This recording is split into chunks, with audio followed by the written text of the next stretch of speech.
Folks, welcome to another edition in Real Estate Experts. As always, I'm your host Glenn Twiddle, bringing you leading property experts from around the country and around the world to help you, the everyday Australian homeowner, traverse the minefield that is the Australian property industry. So today, I am so honoured to be bringing you serial property investor, renovator, author, hired gun negotiator, property consultant, wealth creation specialist, you name it, the list of what she does in the property industry is a mile long. I'm talking about Melinda Lee-Ball. Melinda, thank you so much for hanging out with us today. Thank you for having me, Glenn. Wow, my pleasure. I tell you, it's my honour because now before we get into really how you help so many people, with their property needs, you've got to tell me about the renovation experience. I mean, what you've done. It seems incredible that a person who does what you do now is literally like, did you strap on the tools and renovate? Tell us about your renovation experience. Certainly. Well, started in Canada. I lived in Canada for 8 years and was really struck by the architecture that you see over in America and Canada. And we did our first condo in Canada in the early 90s and got a bit of a taste for, pulling the house apart and getting in, getting dirty. And, so were you on those early reality shows where you... No, not exactly, but then moved over to Australia and continued to buy investment properties. Yeah. And after a few years we'd turn them over and flip those as well. So got my hands dirty and got in and helped out with them. One of the projects that we did, actually a couple of projects that we did, the profit was $100,000. Wow. And they would all sell within about 3 weeks of being on the market, and that led me to thinking that I should try my hand at real estate. And I always had a passion for two things, helping people and also renovating. So wow. I love how now that's exactly what I'm fascinated by, that you aren't like many real estate agents that kind of just slap on a name badge and they're selling property. You took a skill that you were making yourself some significant money, and now you show other people how to do the same thing. It's so, yeah. But tell me, if one of our viewers was looking for, the Melinda Lee-Ball of their area, not everyone can have you, we understand that not everyone lives in the southern suburbs of Brisbane. So if the choice isn't so obvious, say we've got a viewer up in Cairns or in Sydney or Melbourne or something, how do we find the Mel of their area? What are some of the critical indicators we should be looking for to find an agent who can sort of walk the talk like you, as opposed to some of the ones that may be just talking the talk? absolutely, Glenn. I can see it's a minefield for viewers as to who to choose these days, and it is their biggest asset. It is the last Aussie tax-free dollar for the sellers, so it can be quite confusing. We all look the same, we all sound the same, we all promise that we can achieve the highest possible price in the shortest possible time frame. So it can be quite confusing for viewers as to... Yeah, if all the agents are saying the same thing. Absolutely. Yeah. It's interesting, Glenn, there was recently a study done in southeast Queensland where 150 agents were secret shopped. Right. And we actually had one of our agents shopped as well. Okay. And I'm very pleased. How'd she go? Was it well, I'm pleased to say she came through with flying colours. Nice. But it wasn't so favourable across the board, Glenn. So a surprising 1/3 of the agents shot, Glenn, from this study they were actually rude to the potential buyers and who wants to deal with that. Another really interesting thing in the study, Glenn, was 2/3 of those agents never followed up with the buyers that came through. Wow. That's crazy, isn't it? Yeah, I did see the study, and I still find that hard to believe that agents are leaving these stones unturned. They can't follow up if they wanted to. Absolutely. So what you look for as a viewer is go to these open homes. Just say to the agent that you're just looking, because what you're actually looking for is to see if there is follow-up. So what you should be receiving is by the end of that open house, you should receive an SMS to say, thanks Glenn, thanks for attending my open house. Hope you enjoyed, viewing the property, whatever the property address is.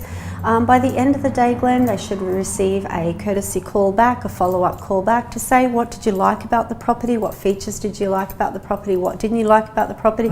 Feedback on price for the seller, that's critical for the seller to know how how the market is receiving their property. Okay. And then by the Monday, they should also receive another call, follow-up saying, what else can I help you with? What else are you looking for? What are your other needs? What's your budget? What other suburbs are you looking for? Right. So how much is that the sweet spot? About 2 or 3 contact points in the next 2 or 3 days? Like, how much is too much follow-up where it feels like we've got a new stalker member of the family, where the agents just won't leave the people alone, versus ignoring them completely? Is what you're saying about the sweet spot about 2 or 3? 2 or 3, Glenn, you're right. 2 or 3 contact points after you've viewed the open home.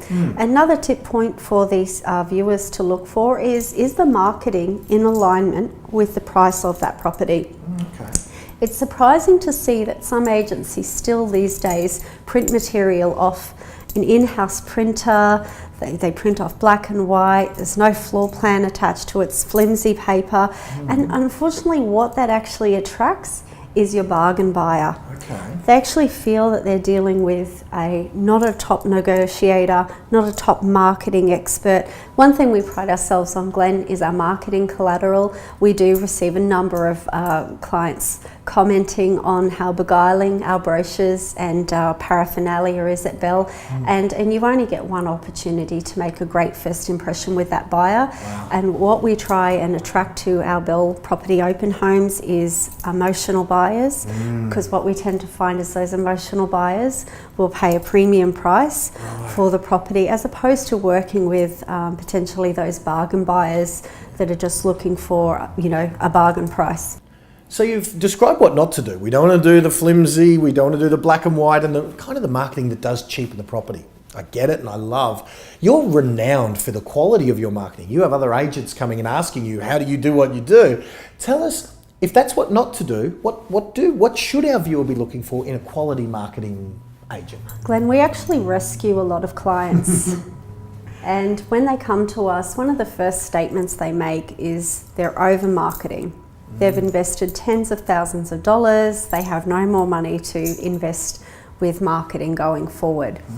One of my clients, for example, I'd said to them, okay, let's try for 3 weeks. Let's try your marketing campaign and let's see what offers that generates. And after 3 weeks, let's reassess and we'll try and implement brand new photos and start afresh. Yeah.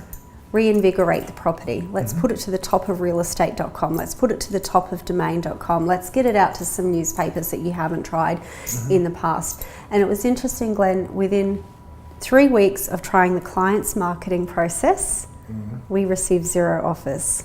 Ouch. Within 2 weeks of trying my marketing process, new photos, floor plan, virtual walkthrough, local newspapers, we'd received 2 offers, and the seller was not only surprised with the price that he got was where he saw the property sitting, but he was actually surprised with the marketing actually did work to generate those 2 offers within 2 weeks. I love that you walk your talk, because this is the way you market your own homes when you're selling them. So it's not like you're trying to talk a seller into doing something that you wouldn't do for your own properties. I mean, is that the way you do it? Do you sell these properties as if they're your own? Well, absolutely. Having drawn from that experience, I stage all of my own properties. I have them professionally staged and styled. I go into the newspapers, I put my properties right on the top of realestate.com, not leaving anything to chance. You've only got a short window of time to capture those new buyers that are looking in that price range.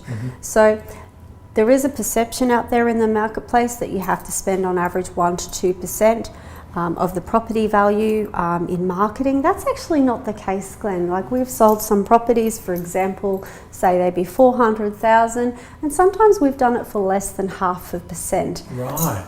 So a few $1,000s, it sounds like I'm just doing the maths in my head and I'm not the best mathematician, but $400,000, that might be $1,500, $2,000. And that results in tens of thousands of extra dollars for those sellers from the sounds of it. Absolutely. One of my recent sales, Glenn's, we actually achieved $50,000 more than the client's expectation, and where we both collectively saw that property sitting in the marketplace, we were actually able to attract an out-of-area buyer to the property, and they went into a multiple, which drove the price up, and we actually sold it for $50,000 more. Wow. How long would it take you, Glenn, to save $50,000? You'd have to probably earn $150,000 to be able to save that $50,000. Well, for most Australians, we never achieve $50,000 clear in our bank accounts. So A question I get a lot from our viewers, Mel, is around how much it costs to transact a property here in Australia. It seems like there's some agents who'll work almost for free, very, very affordably, or cheap, some might say. And it seems there are some agents that literally seem like they're going to charge a year's wages and everywhere in between. So tell me about what your advice is for our viewers wrapped around fee and how much agents should be paid. Absolutely, Glenn. It's very confusing for sellers out there. There's a gamut of commission options, sliding scales, cap commissions that are out there in the marketplace. Yeah. The viewer wants to get the best possible deal that they can. Every dollar in their pocket is money saved. So you want to meet with the agent. You want them to be able to articulate to you, to be able to prove to you their worth, how they're going to negotiate on your behalf, how they're going to be able to extract $5,000, $10,000, $30,000 from that buyer. This is money in your pocket. So therefore, don't just necessarily look at the commission rate that they're charging, because it may be in alignment with their actual negotiation skills. So tell us about, what are some of the things, you mentioned prove, what are some of the ways that an agent could conclusively prove, as you just described, that they are a competent negotiator, able to get those extra dollars in that seller's pocket? Glenn, a really good test would be asked to see evidence of past clients that that agent has worked with. Okay. What might that look like? I could pull out at least 200 clients that you could call right now and ask them how their sales experience was with selling through myself. Great tip, thank you so much. Good tip, guys. Now I've got to hit you up, because I know you go into great detail in your book, How to Sell for More. Can I be cheeky and ask for a copy of the book for our viewer? Of course you can. All right, so we'll put up a little link there. Go and grab a copy of Mel's book. You'll be doing yourself a favour, and she's not charging you. There you go. That's why you listen to real estate experts. So, my next question is around a thing you mentioned in How to Sell for More in the book about, you call it, I think, buying the listing. Tell us what buying the listing is and why it's such a dangerous trap that you've seen home sellers fall into that's cost them literally tens of thousands of dollars.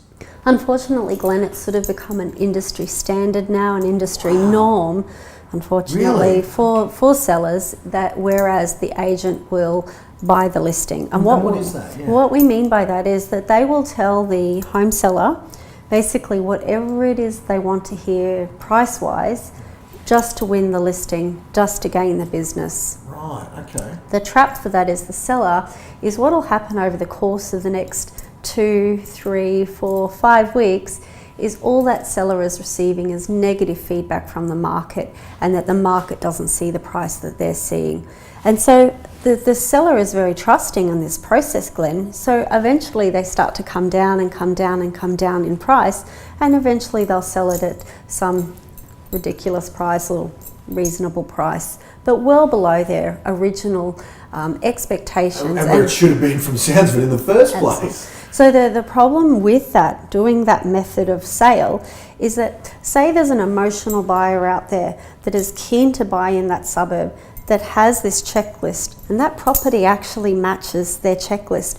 One, they're not seeing it in their search engine when they're searching for their price range. Because they're searching below. Absolutely. Where the property should be sitting right in the middle. So that buyer is missing out on that actual property. That seller is missing out on actually a sale. An emotional buyer. Second problem is, by the time the price is lowered to where that buyer actually sees that property, the buyer has a perception it's overpriced, it's been on the market 6 to 7 weeks, there must be something wrong with the property, why have they reduced it so dramatically? And is that buyer still in the market? They might have bought something else. Absolutely. Wow, okay, so tell me what the alternative is then. So if that's the way not to do it, overprice the property and then have the agent beat a seller down on price, what's the method that you've done when you've sold countless properties of your own, countless properties for clients? Tell us the way we should be doing it. So for the past 12 years, my strategy has been one based on competition, Glenn. So price the property realistically, have the volume of buyers, attract the emotional buyers, attract the hot buyers, the cashed up buyers that are ready to settle in 30 days. When you have multiple activities. We're seeing numbers at our open houses of 17 groups through, 20 groups through our first open houses. That actually drives the price up. So we're seeing multiple offers, and we're selling the property sell in 2-3 weeks in some cases. For top dollar. I love that it sounds like instead of doing it the other way where the strategy is about driving the seller down, you're using that competition to start at a reasonable rate but drive the price back up, potentially back up somewhere around where the other guy starts. And in some cases, Glenn, it's not an auction formula, but in some cases it becomes like a Dutch auction where you've got 2 and 3 and 5 buyers bidding against each other in multiple offers. We've seen properties sell $100,000 more than both the seller and I had anticipated that we'd actually achieve, because we attracted the emotional buyer to the property and not the other way, the bargain buyer, having seen it sit there for 6-7 weeks and they think that they'll take advantage of the time that it's been sitting on the market. Wow. I mean, one of our guests on Real Estate Experts was the great Tom Panos, and I remember I heard Tom say that competition, like you're describing, competition creates records in the swimming pool, talking about the Olympics, and competition breaks records in real estate. And that's exactly what you're doing, breaking those records. Wonderful. So my last question, Mel, is around, we've seen the Belle brand that you've chosen to go from a renovator to a real estate advisor. We've seen the brand that you chose for your business all over reality TV, on TV shows like The Block and things like that. Tell us about what the Belle brand, as a brand with all that exposure, means to the sellers out there in the marketplace. Absolutely, Glenn. Well, I'm really proud to bring the first boutique national brand to the Logan area. It's been a passion of mine for 12 years now to open up my own real estate office, but I could really see that there was a gap in the marketplace. There were the big supermarket brands, and intrinsically I believed we could actually do it better. Our ethos at Belle is it's about people, it's about helping people achieve their dreams. One of the things that's unique about Belle is that they're innovative. They've got cutting edge marketing. Very much so. They're always trying to reinvent the wheel and provide our clients with the best possible cutting edge marketing that's out there in today's marketplace. They have created an open database, which is unique. It's a national database. What does that mean and look like? Having worked for the other brands where you would just keep tight control of your own buyers and no one else in the office could see what buyers you were working with. Our CEO is quite ingenious. He said, let's open up this database. So basically any buyer that attends any open house, whether that be in Darwin, whether that be in Western Australia, throughout New South Wales, I actually have access to them. I can actually go in, drill down what price range I'm looking for, and print out a list of buyers that are active and ready to look for a property today. Wow, okay, so that sounds unique. Awesome. We often also get asked by realestate.com, why is it that Belle Properties receive double the amount of inquiry levels that what our competitors do for their property? And again, it's going back to those beguiling photos that we take for our clients. We also like to offer our clients the full concierge service. So what does that look like? We help our clients get their homes ready for the market. We provide them with tradies, handymen, we provide them with stylists, we offer a room-by-room consultation. From someone like yourself, who's a professional renovator herself, even staging. Love it. Absolutely. Wow. So go room by room with them, give them tips and pointers. Again, we just want to make sure that we are providing that ultimate show, that ultimate experience when the buyer comes through, that emotional buyer comes through, they look around, it looks like a showroom, and that's what helps us drive the price up. Yeah. Well, your reputation, I mean, I love that you're walking your talk. You truly are. You're selling these properties as if they were your own, with skillful marketing and an eye of someone who actually walks the talk as opposed to just talks it. It's an absolute credit and privilege to have spent some time with you on behalf of our viewers. So I really do have to thank you for offering our viewers a copy of your book. Please avail yourself of that. You'll be doing yourself a favour. Mel, thank you so much for spending some time with us today. Thanks, Glenn. Thank you. And folks, that is another edition of Real Estate Experts in the Can. I trust you got as much out of it as I did. Until next time, folks, for another episode, bye for now. The helpful instructions on how to present rooms, what we needed to do yard-wise, and even introducing us to the people who had bought the house. That was a big plus, because we'd all met. It was like we'd spent 15 years in that house, and all of a sudden the new people were coming in, and I think they were going to spend another 15 years there. Yeah, absolutely. Like Mel said, don't stress, just make sure that you've got everything out and you're out the house. But she said, don't worry. And of course I'd run around, do all my cleaning, and Melinda's like, your house always looks perfect and beautiful to show home. And it was easy. Like Mel always made it feel fantastic, and she always left it and had the candles I could smell when they'd been, because the candles were always running. And no, it was a really good experience. And actually a few people turned up that of family and friends that I didn't know came through, and they said it was really lovely, and Melinda was really nice and showed everyone around. So yeah, no, the experience was fantastic. Working with Mel's been great. My husband and I sold 3 houses within a 12-month period with Mel, and the customer service was unbelievable. She does a really good job. She's very punctual, on time, does what she says she's going to do. You know, our experience with agents, they tend to not follow through with the initial spiel. But Mel was really good. She goes the hard yards and doesn't slacken off as time goes on. She's always doing the open houses. She always comes out. She's always the person that's there. So